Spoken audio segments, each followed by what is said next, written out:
Greetings, programs.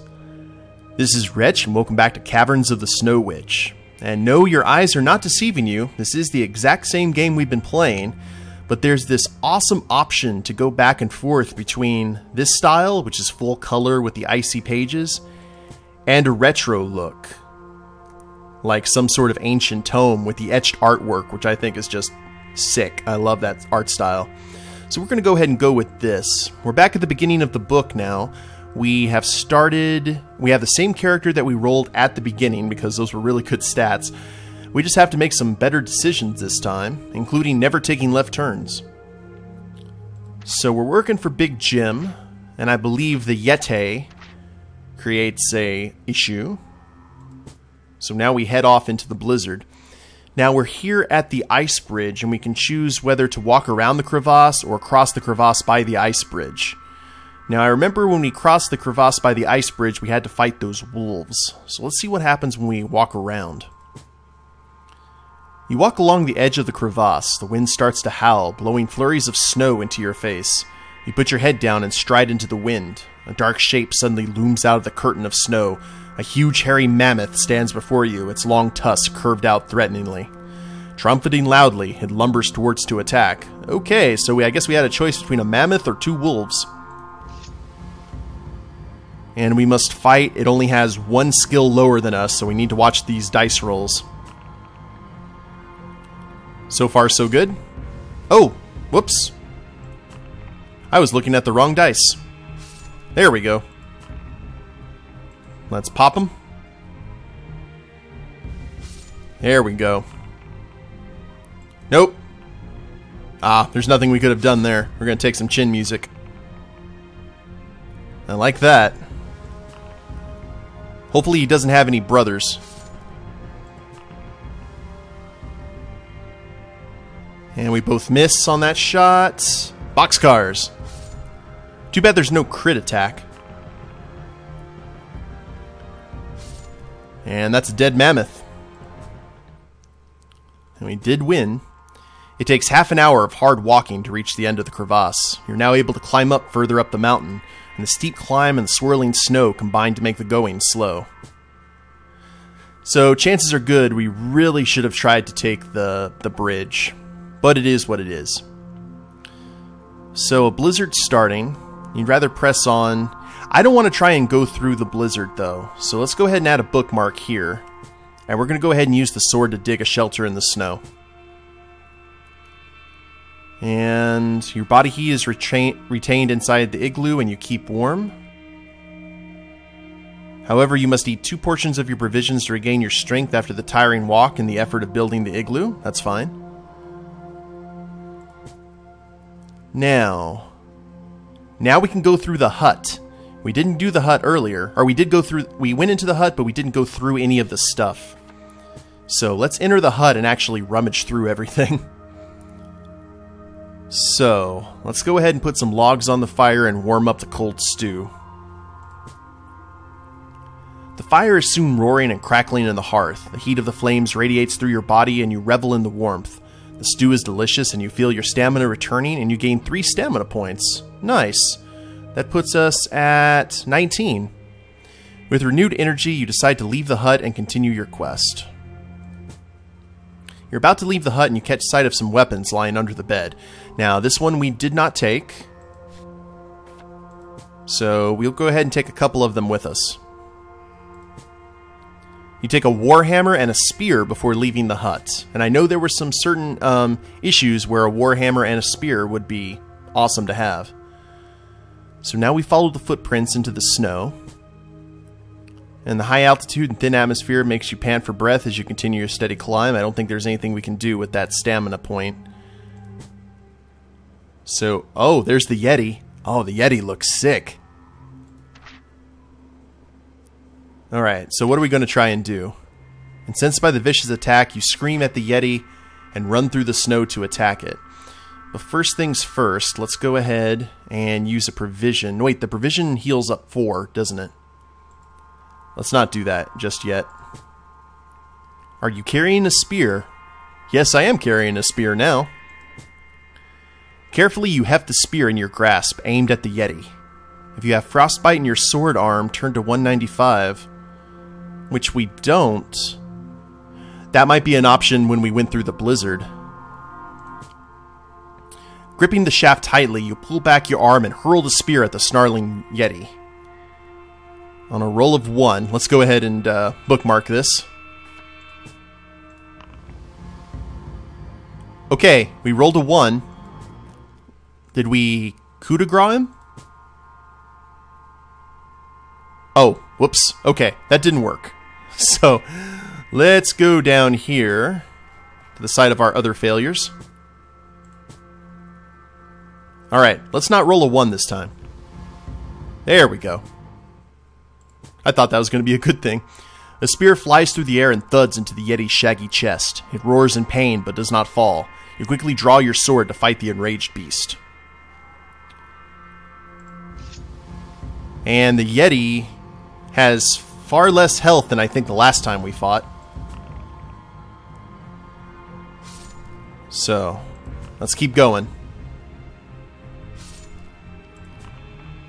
Ooh, boxcars. And beat his 10.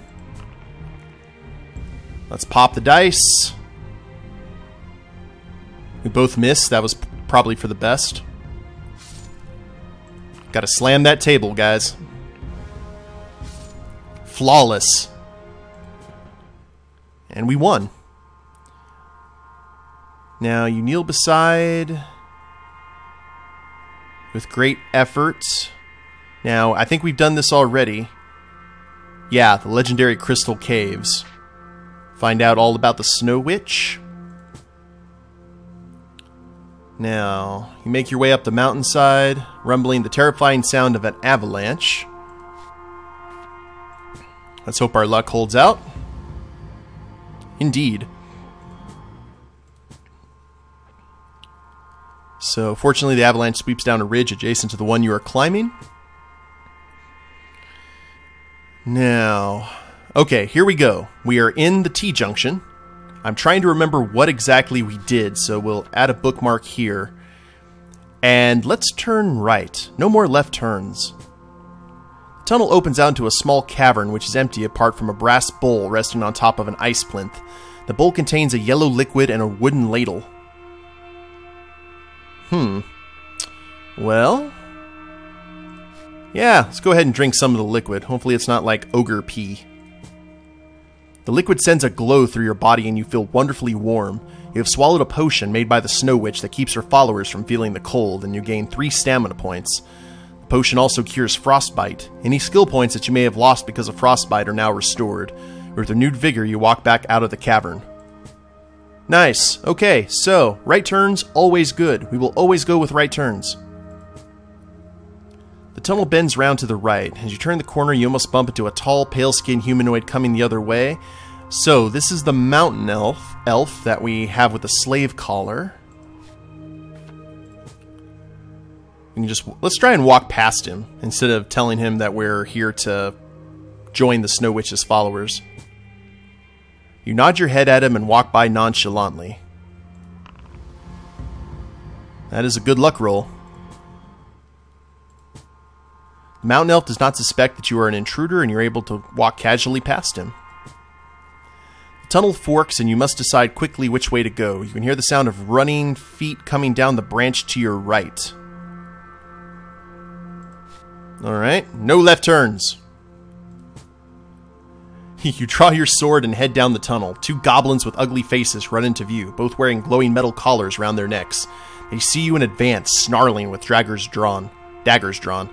Fight them one at a time in the narrow tunnel. Indeed. With a skill of 5, easy mode. Gonna sit here and just kill all the mens. See?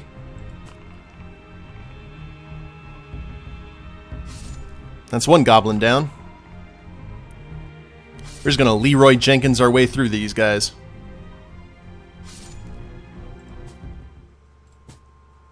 You search through the clothing of the goblins and find some provisions, a candle, and 2 gold pieces, which you decide to take along with their daggers. The metal collars around their necks have stopped glowing, but you cannot remove them. After putting the goblin's possessions in your backpack, you set off further down the tunnel. Alright, so we will add the bookmark. Further ahead in the left-hand wall of the tunnel, you see a gap. You walk up to it and peer around to see a cave in which a Neanderthal is stripping the skin off a moose. And this is the gnome. I don't remember if we went into the kitchen or not. I think we did. And yeah, he gave us the cake. And we gain a stamina back, which is good. Kneeling down before the ice effigy in the shape of a demon, their hooded faces, are 10 of the Snow Witch's followers. And if you're wearing a cloak, turn to 384. We have no cloak, sadly. I think we got the cloak from the slave, don't we? I'll tell you what, let's head back to where the slave was. I think it was 215. Yeah, we'll go ahead and drink some of the liquid, get all the things. Now, we have come to join the Snow Witch's followers. And, you know, nobody joins the Snow Witch. And we tell the elf that we intend to slay her. And now we have the cloak. Okay, that's better. And you arrive, we take the tunnel to the right, and we avoid the goblins. So that's interesting. We don't have the dagger this time. But let's go ahead and enter the crude kitchen. We take the cake. And now we do have a cloak. You pull down the hood of your cloak and as far as possible and walk toward the tunnel exit on your right. Now we test our luck. We'll continue on. None of the worshippers suspect that you are an intruder and you're able to walk through their temple without trouble into the other tunnel. That's nice. The tunnel ends quite soon at a T-junction. To your left, you can hear cries for help. We turn right. We ignore the cries for help. The tunnel through the glacier... I can't do that. Can I? I don't remember what the cries for help was. Wasn't it like a dwarf? He gives us something, if I remember. Yeah. Curse you, stranger. Yeah, let's help the dwarf out of the pit, because that's what we do. And hands us a leather bag. Now, we go through here. He commands you to turn back as only the Snow Witch's personal servants. And we tried to attack him with our sword. Where would we get the magic flute, though?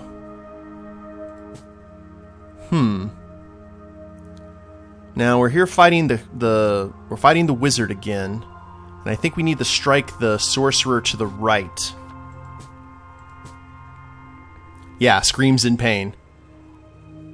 And now we try and smash the prism because that's the correct thing to do. And now we have a choice. Now all of these lead to other stuff, though, if I remember.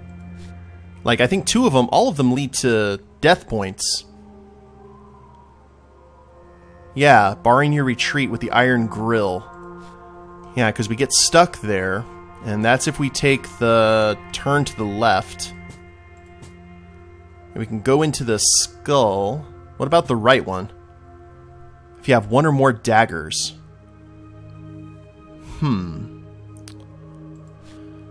So, we are going to swerve. What was it? 106, wasn't it? No, it wasn't 106. It was the one right before it. Yeah, 241. Now, that's the running feet coming down the branch.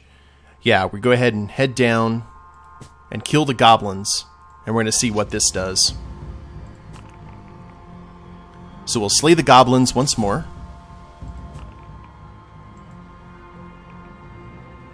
I think we can still... Oh, they both missed, and look at that horrible roll. That horrible roll.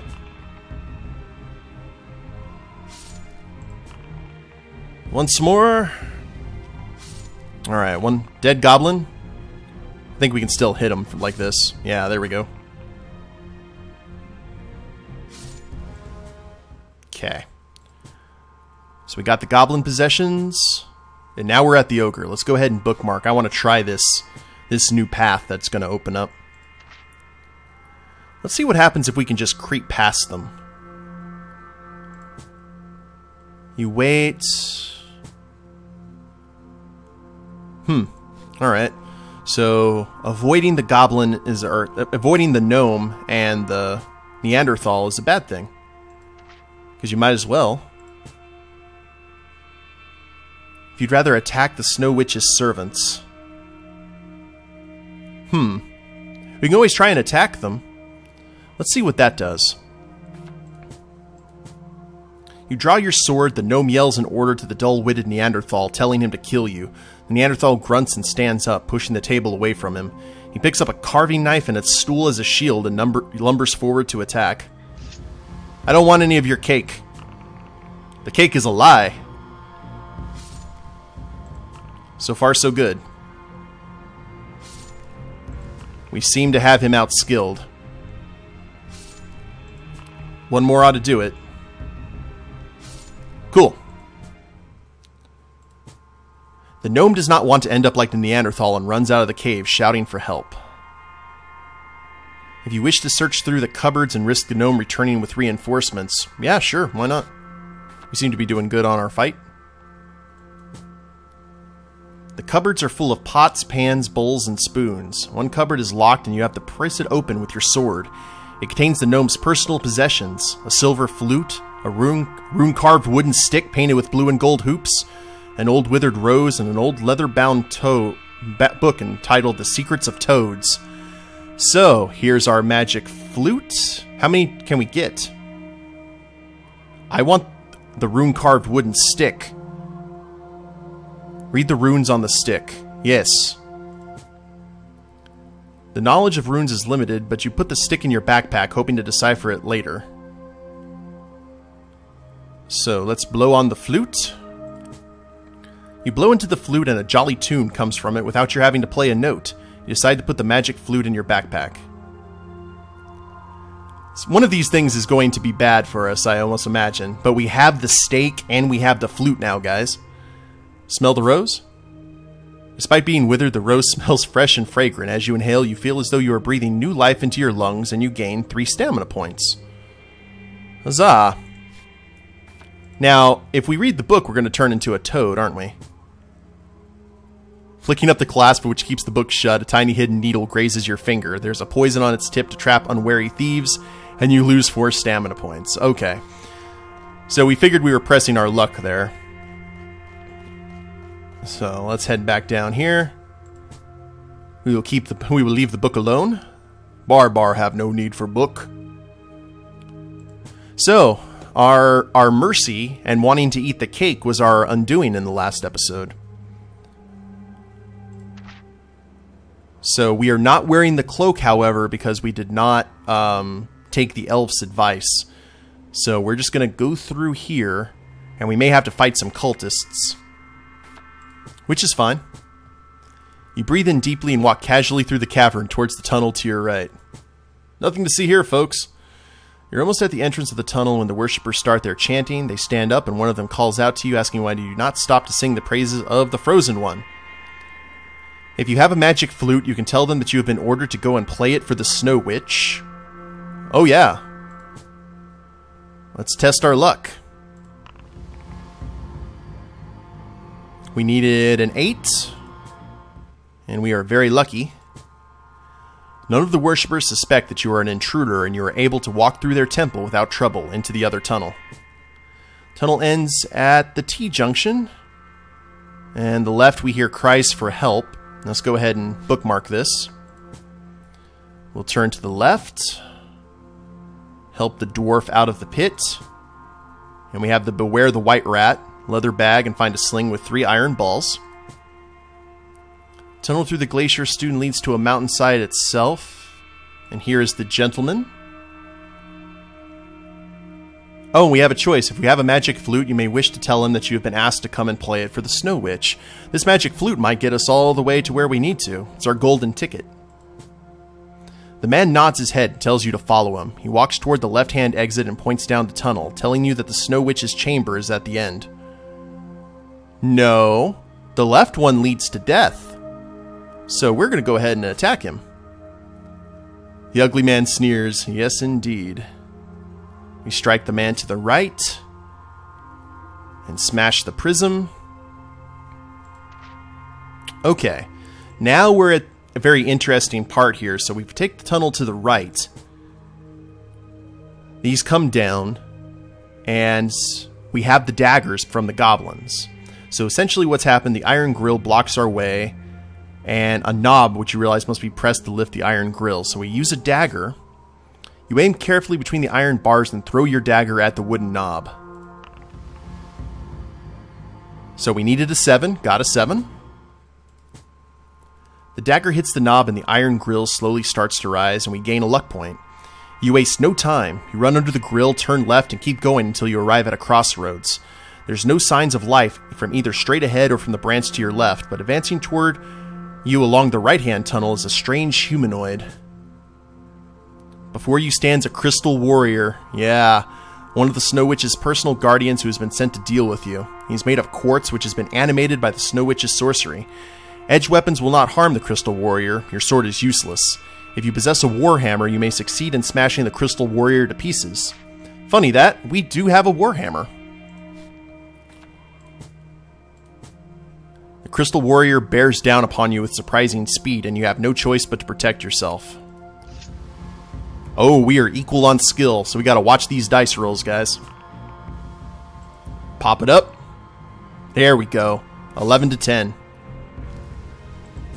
I think this is going to be the big fight here. Or one of them, at least. We seem to be rolling really well, though. Pop it up. Ah.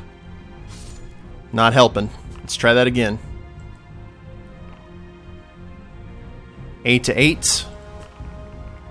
Oh, no boxcars for you. Did you still hit, though? Bad Crystal Warrior.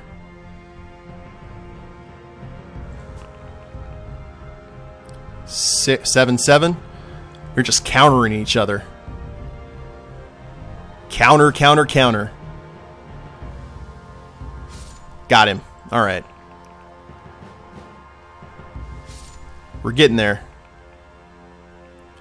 One more shot after this, and that's going to be... We're going to have shattered crystal all over the place. Oh, no. Oh, yes. I hit the table accidentally, but that just won us the fight. Hammer time. Shatter the crystal warrior into pieces. I will. You step over the pieces of broken quartz that were once the crystal warrior and carry on along the tunnel until it ends in a T-junction. Okay, so left turn's bad, right turn's good. The tunnel ends at a wooden door which is locked. You press your ear to it and hear the sound of feet slowly shuffling across the floor. Let's knock on the door here. A man comes to the door. His skin is a sickly gray-white color. His vacant eyes and slow movements are definitely those of a mindless zombie. Yeah, let's kill the zombie. I'm trying to remember what was here. We're still going to hit him. I think there's a potion in here. We don't run away. That's a red herring. Ah, the zombie has all the alchemy stuff. Okay, this is actually going to work out very well for us. So, the ground minotaur horn. And the garlic. And let's go ahead and go with the dragon eggs. The tunnel ends. Now here's the white rat. So we throw the ground minotaur horn. And shrinks back to a white rat again before he turns into the dragon, which is good. Now, here we go. Intrigued by the open sarcophagus, you decide to walk over and examine it. As you approach the sarcophagus, I liked her original form. It looked a lot more attractive than this. A woman's eerie laughter echoes across the chamber. A beautiful woman wearing white fur slowly rises out of the sarcophagus, and she smiles. You see the telltale fangs and realize with horror that the Snow Witch is a vampire. So, have some garlic? The Snow Witch recoils from the garlic, giving you time to think. You know that a vampire can only be killed by driving a stake through its heart, and now, because we killed the Neanderthal and got this from the gnome's cupboards, taking the stick from your backpack, you thrust it at the heart of the Snow Witch. If your skill is higher than 10, turn to 4. Which it is. Ding dong, the Snow Witch is dead. Huzzah. The stake pierces the Snow Witch's heart, and her death wail makes you shudder. She starts to decompose, and soon all that is left is a pile of dust on the floor. You see a vague shape in the wall of ice at the end of the chamber, and decide to investigate. You see frozen to the ice wall an ornate trunk open and filled with gold and jewels. You hack away at the ice until you reach the trunk, and a golden idol is the first thing you pick up. But suddenly it bursts out of your hands and changes into a golden warrior, a sentinel left to guard the treasure. Oh, one last fight. Alright, let's do this. I've had worse. We both counter each other. Hit him that time. Oh, no sir. Ouch. Doing good so far. We still haven't used any of our provisions. And we have higher skill. One more hit, and I think we've taken out this last guardian. Got him. The guardian of the Snow Witch's treasure is dead, and you are free to help yourself to her riches, although there is a limit how much you can carry. You may fill your backpack with gold pieces, and you count 600 in all. However, for each 150 you take, you'll have to remove one item from your backpack and leave it behind. Interesting. Okay. Let's add the bookmark. And what do we have on for our gear? Backpack, leather armor, a candle, gold. We don't need the dagger anymore, or the rune stick. For every 100, you'll have to leave one item, so we have to drop 4 items. Let's take all 600 gold pieces. Let's be greedy. Gimme, gimme, gimme. Take all the Snow Witch's treasure. Which item will you choose? Let's do... I don't know about that dragon egg. Let's go ahead and throw the iron ball, because we don't need it anymore. And let's go ahead and drop the sling. And we'll drop the dagger. And which item will we choose? We have to drop one more. How about the potion of fortune? Okay, satisfied with your new riches, you fasten up your backpack.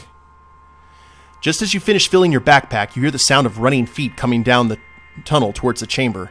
You stand up and draw your sword, wondering if you can survive much more hard combat. 2 men suddenly appear at the door, a dwarf and an elf, but they do not look as though they are about to attack you. They are smiling broadly, and they both try to speak at once, the elf finally taking command. "You've killed her! We're free! We'll soon be able to take off our obedience collars. Now we wish to repay you, friend, by helping you escape. You cannot leave the caverns by the way you came, because the Snow Witch's followers are waiting for you, and the tunnels are alive with goblins. Our fellow elves and dwarfs are battling against them now to give you time to flee. We must waste no more time." To your surprise, the elf walks straight towards the cavern wall opposite the door, and appears to pass right through it.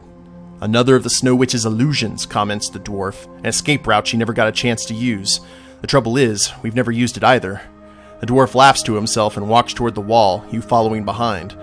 Walking through the illusion, you find yourself in a narrow torchlit tunnel which you walk down in a single file. It soon ends at a junction, and you discuss which way to turn. Oh no. Okay, left or right? I'll tell you what, all the left turns have been bad. As you walk along, the elf introduces himself. "My name is Red Swift, and he's known as Stub," he says, pointing to the smiling dwarf. "We met here as slaves in the service of the vile Snow Witch. We both now hope to return to our villages. I live in the Moonstone Hills, and Stub comes from Stonebridge. If we manage to escape from these infernal caverns, you are more than welcome to come and stay with us. Stonebridge is on the way to my village in the hills, and it's also a long way off. Before Red Swift can continue, Stubb shouts and points to an orb lying on the floor. It's made of glass, and in the torchlight it seems to glow with swirling colors. Leave it, commands Red Swift. We do not need it, and it could be a trap. Ooh, interesting. If you wish to ignore Red Swift's advice and pick up the orb... Yeah, let's pick up the orb, why not? When you pick it up, the orb starts to get warmer and its colors change rapidly and swirl around. Red Swift and Stubb back away, telling you to put it down. Let's keep hold of the orb. See what happens. Determined to discover the secret of the orb, you hold it in your outstretched hands. Its warmth starts to creep up your arms, and soon you're glowing all over, feeling warmer than you have been for weeks. You gain 3 stamina and 1 luck point. Huzzah! You assure Red Swift and Stubb that this orb of energy will warm them too, and they nervously pass it between them. In good spirits, you place the orb back on the floor and continue down the tunnel. I'm sure that's not going to come back and bite us. After walking for another 5 minutes, the tunnel turns sharply and right again a few meters further on. You soon arrive at a junction, and after a discussion, you decide to turn left rather than continue straight on.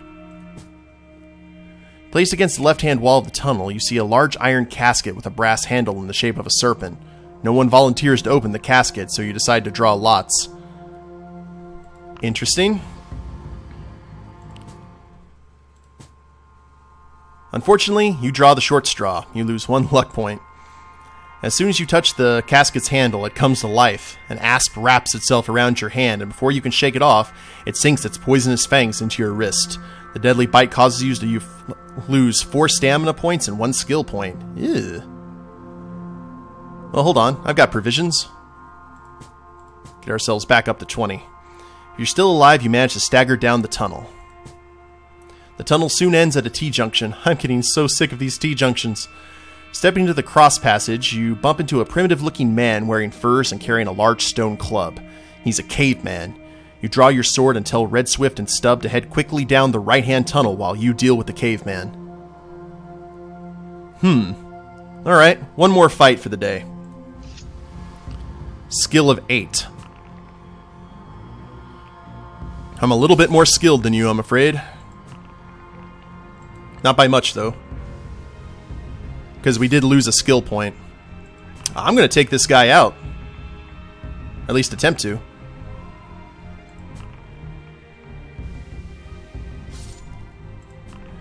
My character doesn't run from a fight. Huzzah! A pouch on the caveman's belt contains a star-shaped metal disc which you decide to put in your backpack. Not wishing to meet any more cavemen, you run along the tunnel to catch up with Red Swift and Stubb. Oh, hell's bells. Okay, this is a Cthulhu.